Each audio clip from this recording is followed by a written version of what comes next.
Hello, শুভ বিজয়া আপনাদের সকলকে। আমরা আছি রঘু ডাকাতে ফাইনালি প্রেস কনফারেন্সে। কেমন লাগলো তো রঘুটা? মানুষ আমাদের আমি বলবো, আমি আসছিলাম ইন্টারভিউ করতে, একজন আমাকে জিজ্ঞেস করছিল যে কোথায় যাচ্ছে, বললাম যে দেবের ইন্টারভিউ করতে। বললো রঘুর কাছে যাচ্ছ? So that is the biggest পাওনা না, বলছে রঘুর কাছে যাচ্ছ, তাই না? Correct. So that is the biggest. Anusha কালো পরে এসছে, কালো এবং কি বল সুন্দর লাগছে তোকে। তো এই রুমে অনেক স্মৃতি আছে না? হ্যাঁ, কি হলো তোর কথা? ব্যথা ব্যথা আছে। হয়েছে এসবিএফে। এই রুমে তো অনেক স্মৃতি আছে। হ্যাঁ, আচ্ছা। রঘুরাত নিয়ে কি রেসপন্স? দারুণ।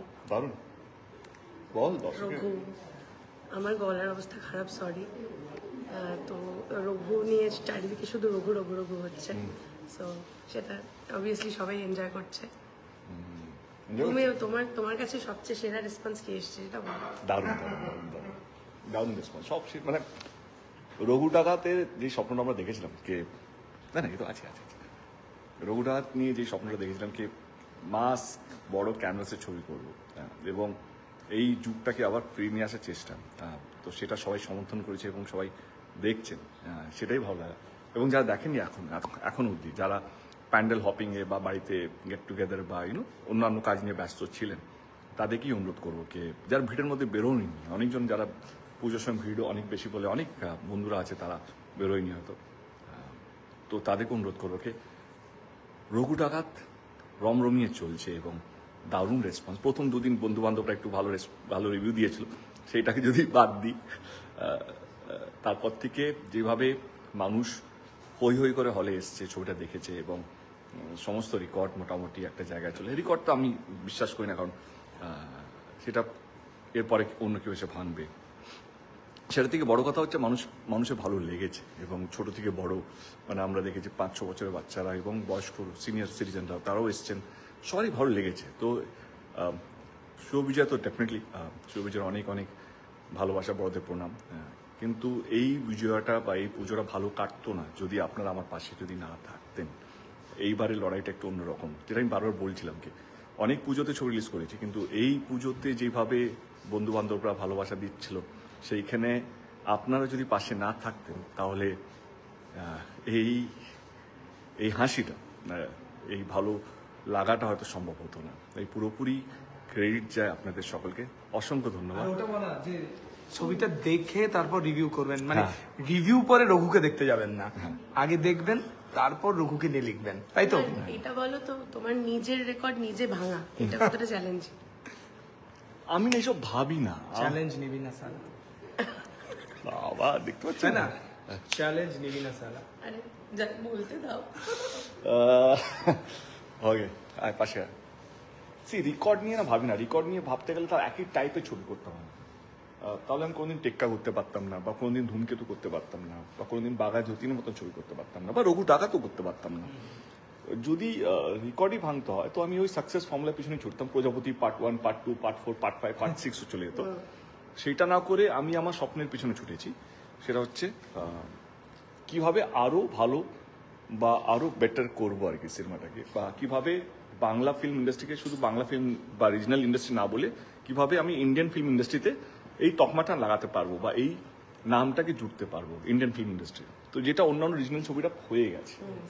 হ্যাঁ, তো সেই জায়গা থেকে আমার লড়াইটা সেইটা। তো সেই জন্য আমি যদি রেকর্ড নিয়ে ভাবতাম তাহলে সাহস করে রঘুরা বানাতেই পারতাম না। যেই ক্যানভাসের ছবি, যেই বাজেটের ছবি, সেখানে 2টো বাংলা ছবি হয়ে যায় মিনিমাম, মানে আমরা যে ধরনের ছবি করি 2টো টেক্কা হয়ে যাবে হয়তো। তো সেইটা না করে আমার মনে হয়েছিল কি যদি তোমাকে ন্যাশনাল ইন্ডাস্ট্রি হতে গেলে যেটা লাগবে সেটা হচ্ছে মাস ক্যানভাসের ছবি। অফকোর্স কন্টেন্ট ইজ ইম্পর্টেন্ট, গল্প ডেফিনেটলি ইম্পর্টেন্ট, কিন্তু সেখানে ক্যানভাসটাও ইম্পর্টেন্ট, লার্জার দ্যান লাইফ। আজকে তুমি দেখো না কেজিএফ বলো বা পুষ্পা বলো, যেই ছবিগুলো ওরা ন্যাশনাল হয়েছে, বা কান্তারা ফর দ্যাট ম্যাটার। তো আমারও চেষ্টাকে আমরাও যেন সেলিব্রেট করতে পারি এবং শুধু সিনেমা বানাইনি, আমরা ডিস্ট্রিক্ট গেছি, যারা যারা এসছেন তারা বুঝতেই পারছিলেন কে শুধু আমরা সিনেমা বানিয়ে চুপ করে বসেছিলাম না, আমরা প্রত্যেকটা ডিস্ট্রিক্ট ট্যুরে গেলাম, নর্থ বেঙ্গল থেকে সাউথ বেঙ্গল সব জায়গায় গিয়েছি, যাতে মানুষের কাছে আমরা পৌঁছতে পারি এবং মানুষ হই হই করে দেখেছেন এবং আপনাদেরকে অনুরোধ একটাই, কে যারা এখনো অবধি দেখেননি রঘু টাকা, আসুন ছবিটা দেখে যান। কারণ রঘু টাকার পার্ট 2 হবে না, কিন্তু এরশাদের ভাগ হবে না, রঘু আর দ্বিতীয় হবে না। উৎসব কোথায় গেল? আয় বল। এই তো রঘু ডাকাত দেখুন, আমি বলবো সিনেমাটা দেখে সত্যি রিভিউটা ওইভাবেই দেওয়া উচিত। আর ওই ফেসবুকে রিভিউ ঠিক আছে ভালো, কিন্তু সবসময় যে ওই একটা এর সঙ্গে এটা কম্পেয়ার করতেই হবে সেটা একটু বন্ধ করা দরকার বলে দরকার না? আমার মনে হয়। ভীষণ এবার একটু দরকার। বেশি ছিল না? এবার একটু বেশি কম্প্যারিজন হয়েছে, দ্যাট ইজ ট্রু। কেন বেশি? এটা আমি কি করি? অহনা কই? এই যে অহনা, তোমরা অহনার নাম অনেকবার শুনেছো, মালকিন এসবিএফ। না, মোটেও না।